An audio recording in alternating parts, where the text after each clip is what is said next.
अस्सलाम वालेकुम, मैं हूं डॉक्टर नैयर अब्बास और आजकल मैं मेडिकल आईसीयू में एज अ डॉक्टर प्रैक्टिस कर रहा हूं। वहां पे मैंने काफ़ी सारे ऐसे यंग पेशेंट्स देखे हैं जो डेंगू इन्फेक्शन की वजह से अपनी जान की बाजी हार बैठे हैं। तो इसलिए मैंने सोचा कि आज क्यों ना एक ऐसी वीडियो बना ली जाए जिसमें डेंगू के बारे में तफसीलन बात कर ली जाए, जितना शॉर्ट रह के हम बात कर सकते हैं ऑब्वियसली। तो सबसे इंपॉर्टेंट चीज़ कि डेंगू होता क्या है। डेंगू एक वायरल इन्फेक्शन है जो कि वायरस से स्प्रेड होता है और मच्छर के काटने से स्प्रेड होता है। ये तो हमें पता लग गया कि डेंगू होता क्या है। अब इसकी सिम्टम्स क्या है, अलामात क्या है, और उसमें सबसे इंपॉर्टेंट है कि फीवर होता है, इंसान को बुखार होता है, हाई ग्रेड फीवर होता है, यूजुअली 102 103 तक या उससे भी ज़्यादा हो सकता है बुखार। और साथ में हेडेक होता है, आपकी आंखों के पीछे दर्द होता है, जोड़ों में दर्द होना, पट्ठों में दर्द होना। ये सारी ऐसी अलामात हैं जो डेंगू इन्फेक्शन की होती हैं। और यूजुअली ये वाला जो इन्फेक्शन होता है जिसमें सिर्फ ये अलामात आ रही होती हैं, ये यूजुअली आपका रिजॉल्व कर जाता है, मतलब वन वीक में या 1 to 2 वीक्स के दरमियान ये रिजॉल्व कर जाता है ऑन इट्स ओन। सिर्फ आपने घर में रह के पैरासीटामोल लेनी होती है और साथ में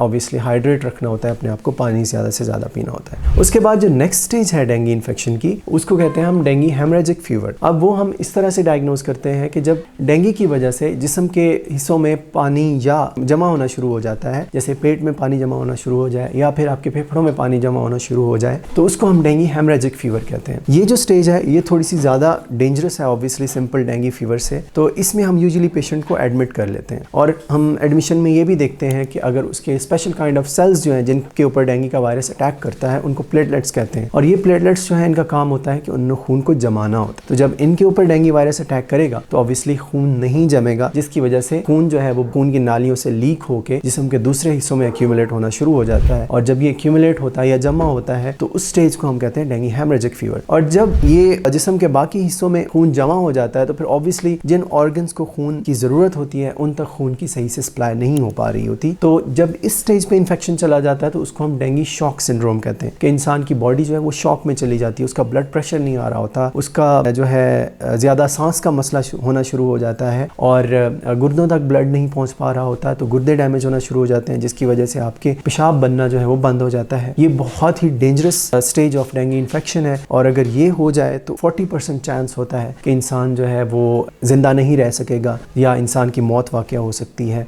40% चांस का ऑब्वियसली मतलब ये है कि हर 10 में से 4 लोगों को अगर इस स्टेज वाला इन्फेक्शन होगा तो वो अपनी जान खो देंगे इस वायरस को। तो ये था आज का हमारी वीडियो में जो मैंने आपको बताना था। अगर ऐसी कोई भी अलामात आती हैं तो आपने मेक श्योर करना है कि आप जल्दी से अपना ब्लड का टेस्ट करवाएं हॉस्पिटल में जाके। वहाँ पे आपके प्लेटलेट्स या ख़ास किस्म के जो सेल्स हैं उनको देखा जाएगा। अगर वो ड्रॉप कर रहे हैं तो फिर उस हिसाब से डिसाइड किया जाएगा कि क्या आपको एडमिट होने की ज़रूरत है या नहीं। यूजुअली ये होता है कि क्राइटेरिया होता है अगर 100 से कम हो रहे हैं प्लेटलेट्स तो फिर हम पेशेंट को एडमिट कर लेते हैं या अल्ट्रासाउंड स्कैन करवाते हैं। उसके ऊपर अगर हमें लगे कि इसके पेट में या फेफड़ों में पानी जमा हो रहा है तब भी हम पेशेंट को एडमिट कर लेते हैं।